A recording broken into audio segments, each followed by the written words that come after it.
لا سمعين الخبر حتى الطفل.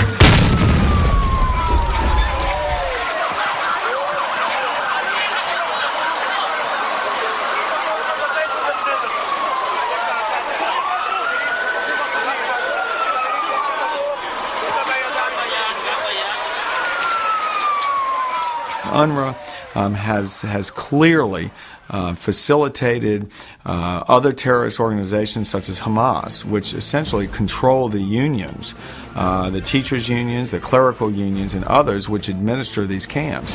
I don't think there's any way one can separate the activities of UNRWA and the terrorist organizations. After a June 2003 vote where 80,000 individuals voted, the Islamic bloc representing the terrorist group Hamas gained 23 of the 27 trade union seats. A London article in Philistine al-Muslima, a Hamas magazine, congratulates itself while calling for the continuation of jihad. This is also another reason why UNRWA should have to be closed one day. Because who knows that in the coming, tens of years, maybe also UNRWA will become a religious organization rather than it is a humanitarian one, and that will be the tragedy of the whole world, of the whole refugees in the world. The United Nations Relief and Works Agency has done more harm to Palestinian populations than perhaps any other United Nations element in the region. In fact, huge monies have been extorted and illegally appropriated by various Palestinian Authority agencies. During their 10-year reign, Arafat and the PLO reached a level of corruption unequaled by any other leader in this region, a region where corruption is so rampant. During this same period, more than 50% of the Palestinian population was living under the poverty level.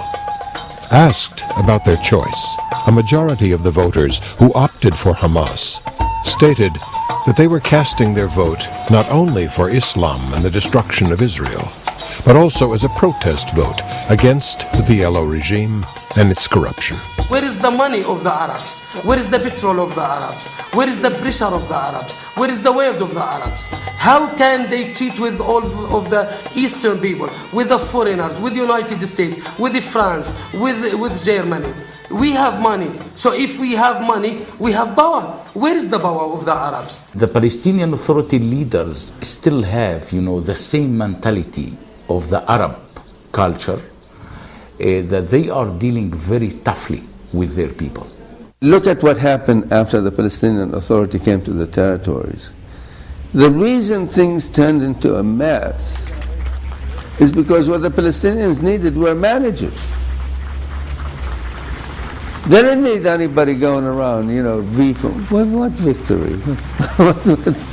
Where did the victory come from? I haven't heard anything about victory. It hasn't changed my life. And there are many things in my life that can be changed, that would be changed if we had peace. La bande d'Arafat et l'argent, vous savez, ils en ont bien profité. On ne peut pas nier la corruption qu'il y avait eu.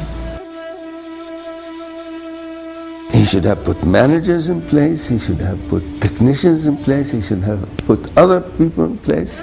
But no.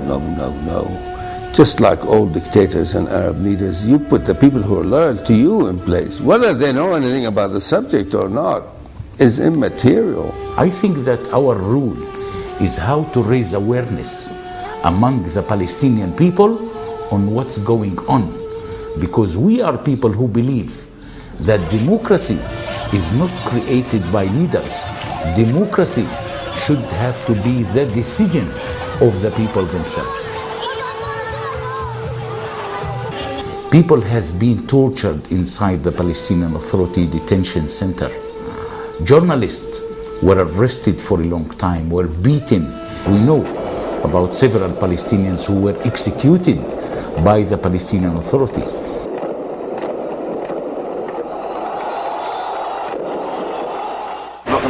ايش بتوصي هذه عادة الناس فيها، وصل اولادي ولا اولاد اولادي، انا بوصي حالي بشرك من اولادي ولا بتشتري من الطريق. ما يتنازلوش عن حقوقهم عن وطنهم عن وزير بشرني مش عالم انا بوصي حالي حتى لما يحبسوني حبس يا راجل. ما يتنازلوش عن حقوقهم عن وطنهم عن بلدهم. In the last survey, which made by a Palestinian organization, 74 of those refugees who are living outside preferring to get compensation rather than to come back. In fact, if you had come to the Palestinians and said to them, okay, fellas, you can go back to Israel and live there under a Jewish state, I think most of them would say, no, thank you very much. I don't want to go back and live under a Jewish state. I would rather live in the Lebanon or Syria or Iraq or Jordan or any other place, an Arab state. They want to live with fellow Arabs.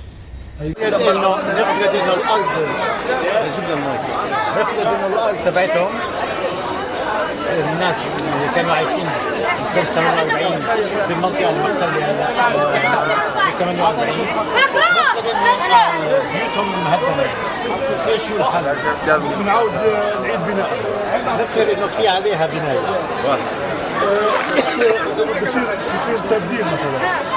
So long as that right of return exists, and so long as people believe in the Palestinian communities that exists, there will be a virtual impossibility for peace to develop. The individuals inside of these camps, some of whom want to return to a life of normalcy, are unable to do so. هؤلاء الآلاف من القساميين مع كل الشرفاء هم الذين أجبروا بالاحتلال للانسحاب من قطاع غزة، وأن هذه الحشود الكبيرة من العسكريين من أبناء كتائب الشهيد عز الدين القسام سيبقون بإذن الله سبحانه وتعالى يحملون البندقية ويحملون سلاحهم حتى تحرير كامل التراب والمقدسات والوصول إلى كامل الحقوق المشروعة الفلسطينية. أو لإسرائيل أنها يعني لها حق في الوجود. مر علينا احتلال روماني في هذه المنطقة وفارسي وصليبي، ومر علينا احتلال بريطاني وانتهت. العدو الإسرائيلي ليس جزء من المنطقة، لا هو جزء من تاريخها ولا جزء من جغرافيتها ولا من عقيدتها ولا من أنت تدخل الأرض المحتلة عام 48 كأنك في منطقة منعزلة. If the Palestinian people are not going here to withdraw from such kind of demand, then the all Palestinians will continue sacrificing themselves for the so-called dream right of return. So I would like to see one Palestinian leader to come directly, publicly, clearly to the Palestinian people, to the refugees in Lebanon, in Syria and in Jordan by saying, please forget it, forget it, forget it. أولا حماس غير مندهشة، حماس لم تسقط على قطاع غزة والضفة الغربية من القمر، حماس موجودة في داخل المجتمع وتعرف ماذا في رأي الشارع وفي ضمير الشارع وماذا يريد الشارع. هو يقول أنه القرار هو قرار حماس، وهذا تجني حقيقي على حماس وتجني على الشعب الفلسطيني. We want to have a normal life in everything like any other country in this world. I think that the Palestinians already start sacrificing themselves since 55 years, calling for the right of return, and we are just losing ourselves more and more. So this is the time that the whole Palestinians, the refugees and the non-refugees, must have to stand up by saying, okay, let us close this fight.